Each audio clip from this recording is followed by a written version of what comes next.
just really realizing that everybody wasn't what they seemed. That was a kind of an awakening for me.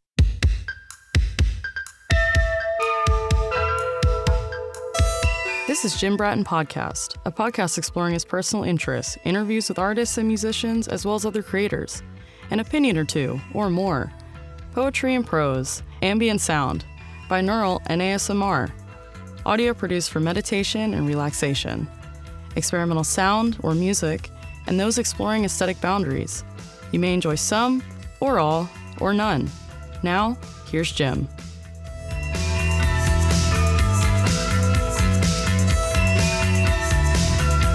This is Jim Bratton Podcast, and today we're coming to you from Studio 206 at Mormo, and we're with Robert Serna, and this is Volume 3 of Locked Up. Robert. Hey, Jim. Thank you very much. We've got quite a bit on the agenda today, and just to bring people up to date just a little bit, we covered what it's like to be arrested, go through the court system, and we booked into the Texas penal system. That said, Robert, and by the way, I appreciate your candor as we've gone through all of this. You made your way into a gang. We covered that last time. Now, today, I'd like to spend a few minutes on gang politics. And will we have time for gang exclusion as well? Can we sort of cover some of that? We can. I'm not clear on what you mean. Well, I mean the idea of what people had done, sure, and the risk and the need to exclude them from the gang. Yeah, I'm sorry I didn't make that clear. There's a name for that. We'll have you give it the appropriate name. I want you to know that there's a name for okay. That. It just didn't go. Yeah, okay, right. All righty.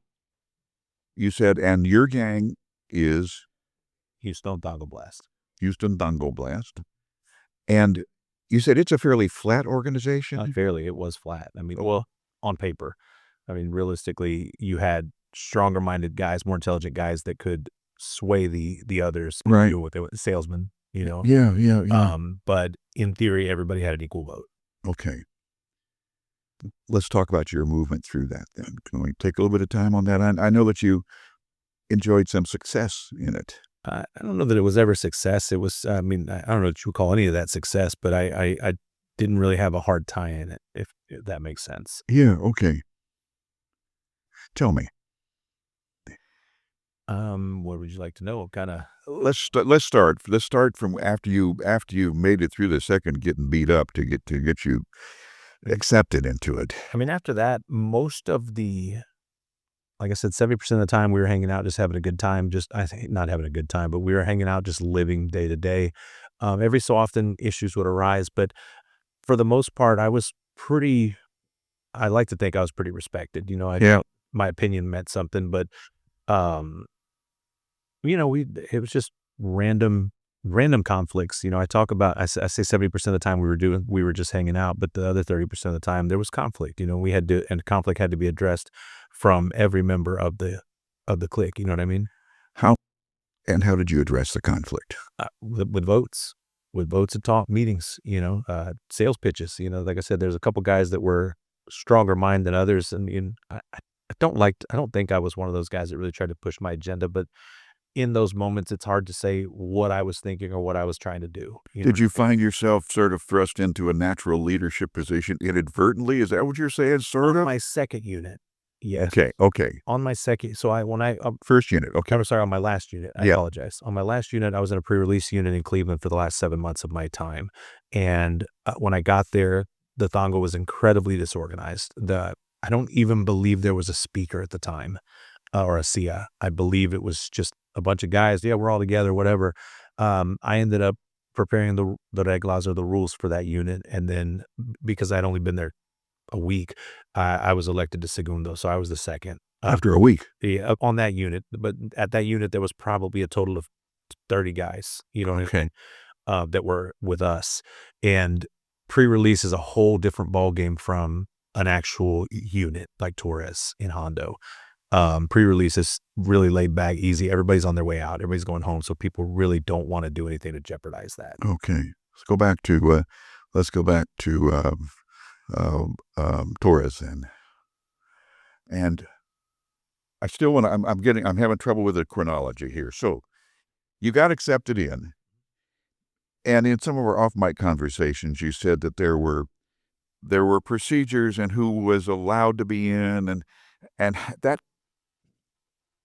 Tell me about the folks that were in there for sex offense crimes and what you had to do and how, if you're willing to, tell me how it was handled.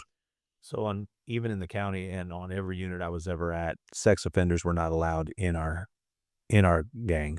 For the most part, they weren't necessarily allowed to be around us. A lot of guys can be undercover and not necessarily not know. We used to joke that prison was the army and you could be whatever you wanted to be. So a guy would come in and tell us he was there for aggravated robbery.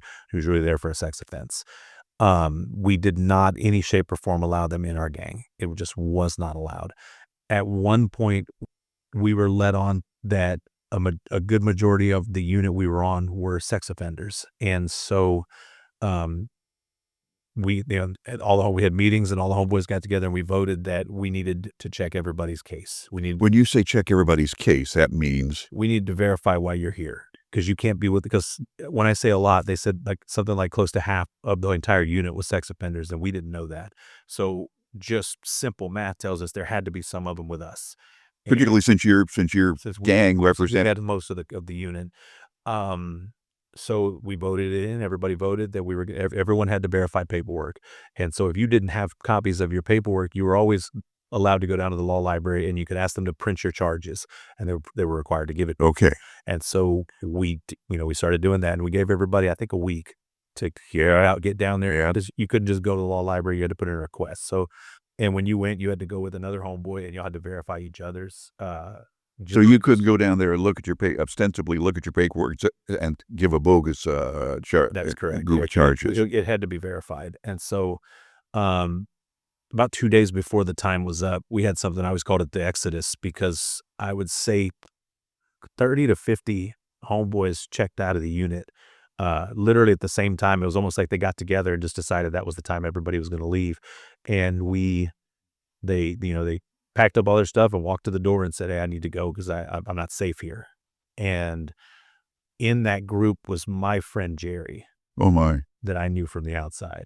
From the outside. I knew him from the outside, and he was coming out of a different dorm than I was in, but I could see him in the Sally Port walking with his stuff. And I think that was about one of the toughest moments that I had emotionally. The violence and things like that took its toll on me, but man, somebody I trusted, somebody that, we rode through the intake facility. I happened to land on the same unit with him. Just really realizing that everybody wasn't what they seemed. That was a kind of an awakening for me. Was that sort of a lesson in life in general then? I mean, for sure. Man, I thought me and him were going to get out and go hang out, and we were going to, all get to be successful when we got out. He had a short sentence like I did. Right. So we would talk about it. And then, like I said, just completely being misled to the point where, like I said, I got blindsided. I did not see that guy. I saw everybody leaving and we were all like, man, what's going on here? And then I looked up and there was Jerry walking out. What kind of look did he give you as you didn't look up at all, stared at the floor the whole way out. And I banged on the window a couple of times to give him kind of a, what the hell? And he just nobody looked up. Everybody had their heads down. And so I called it the Exodus because, like I said, I want to say we lost close to 50 guys. I'm just imagining a bunch of people walking in line, head down, all exiting. That had to be, the visual that you established of that is, I don't know, is a little bit scary. It was heartbreaking for me. These are guys that like I said, I hate to say I embraced the gang lifestyle at that point. I was in, and yeah.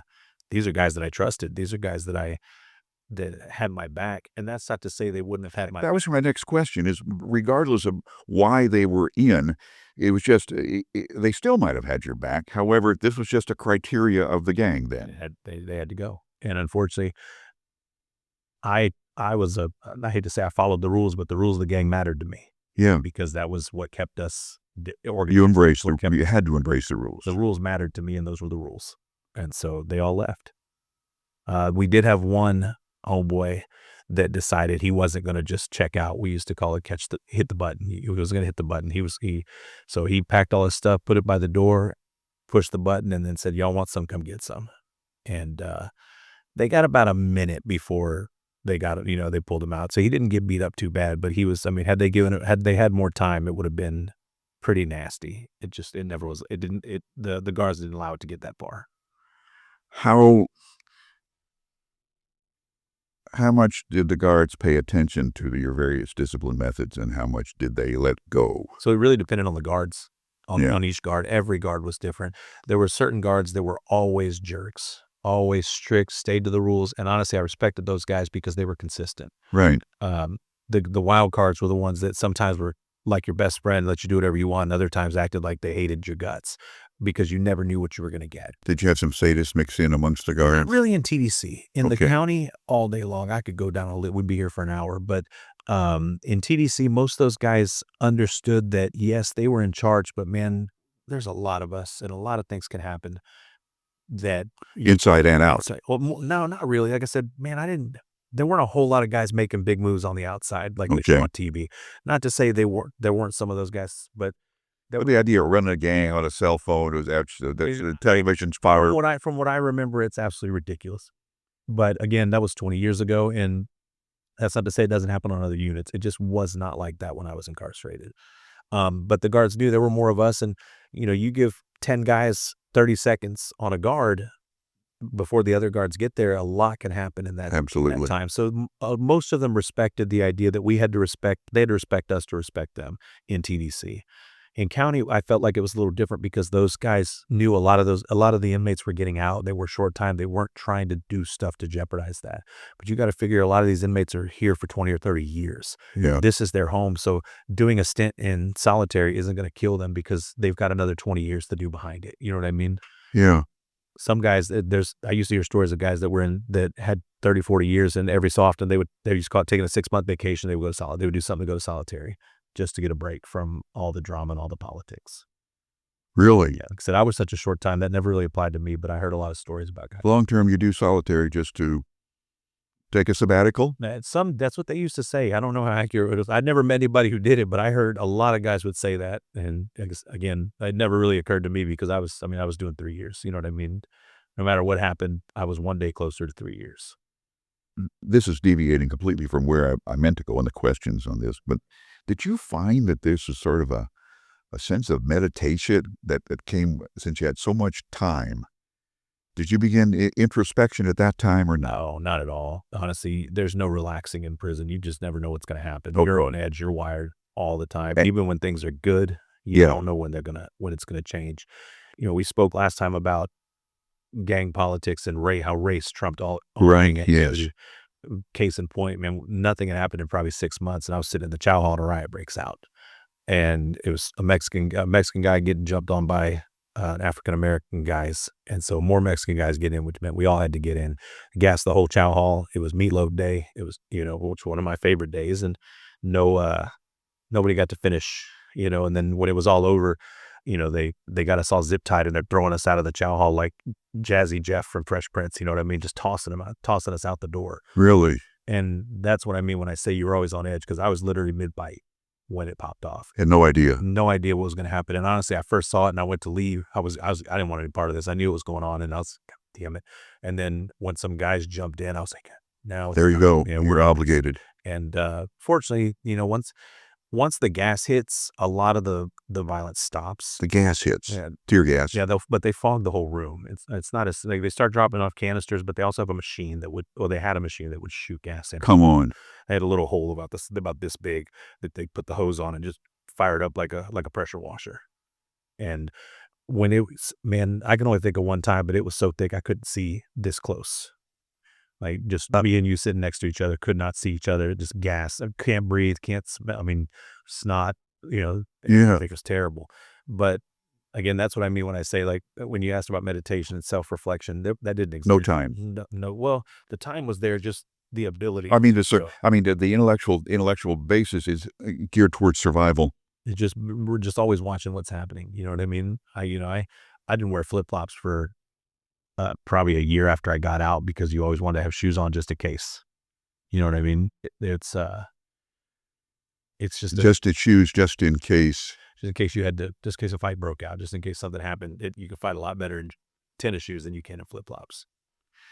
Were there weapons, and was most of this manual? Most of it was hand to hand with fists and kicking but I mean there were weapons. I had one specifically that I could think of where somebody tried to. I don't know. I don't know if they ever could have stabbed me with what they had, but they were definitely trying to cut me pretty good with it. But my fear was never getting stabbed. The fear for me was always going down and getting kicked.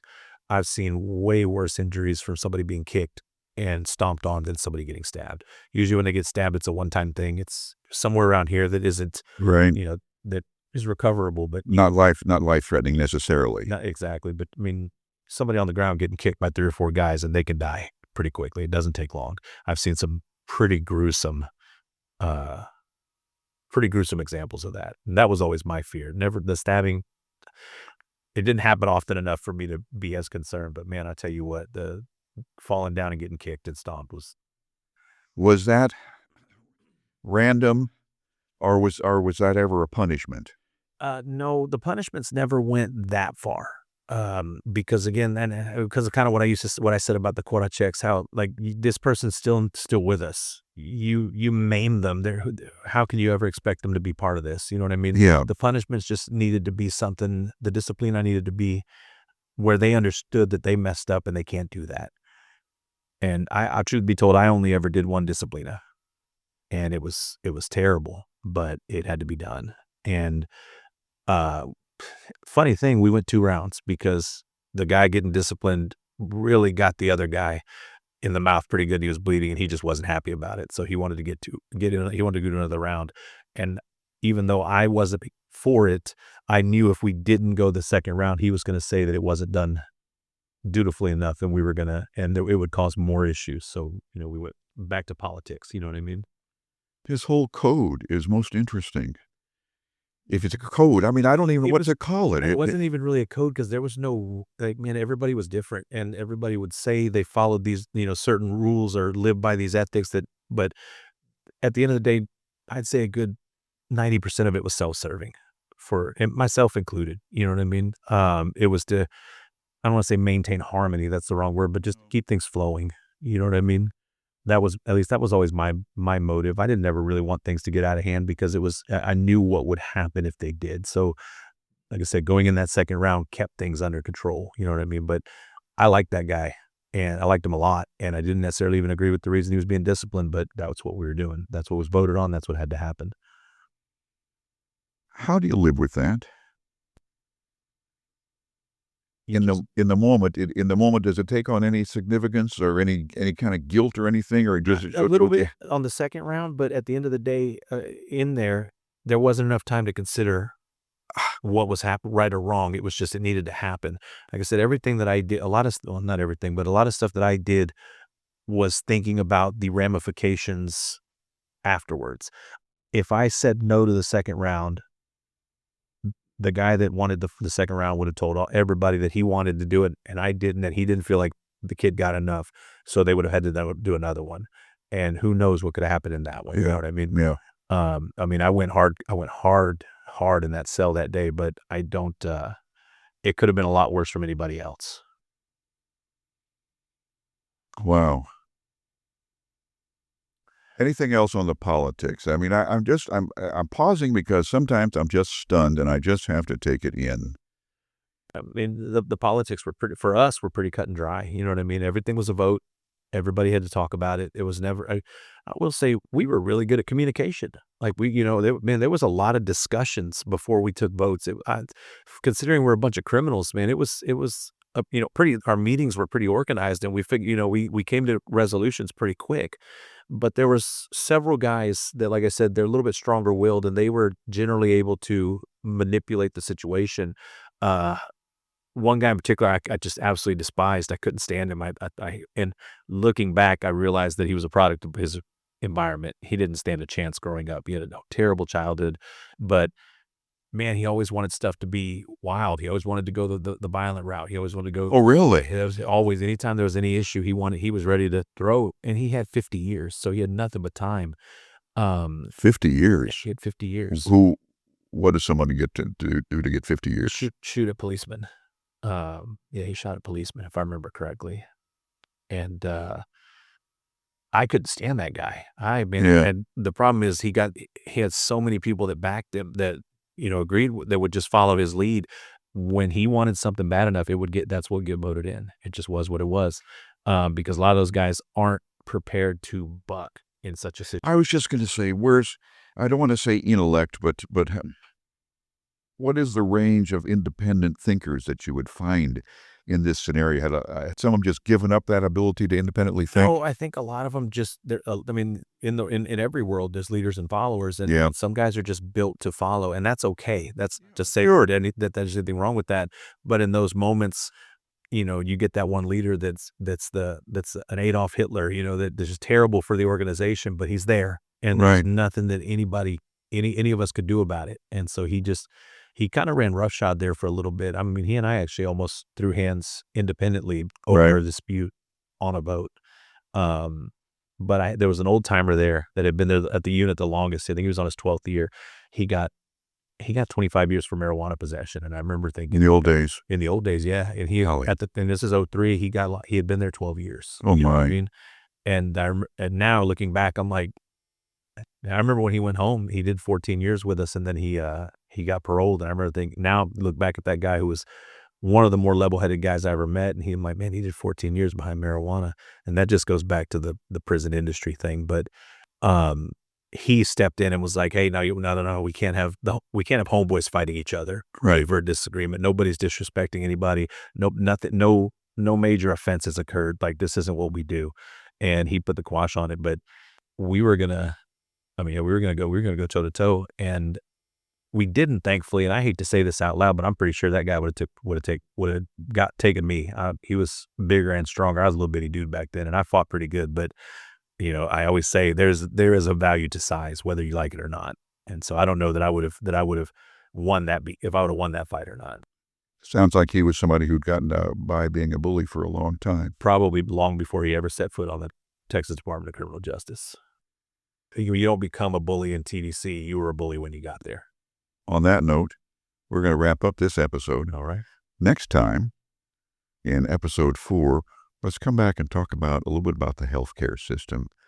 And most of what we're talking about now is still Torres, right? Yeah, Torres was the majority of my stay. So let's look at how that ended and how you moved on, and a little bit about the medical next time. Okay. This has been Jim Bratton Podcast. We're recording at Marmo Studio 206, our conference room 206 here. We'll be back with another episode 4 coming up shortly. This has been Jim Bratton Podcast. We hope you have enjoyed, been inspired, informed, angered, or otherwise emotionally stimulated. This is your booth announcer, Sierra Sakel.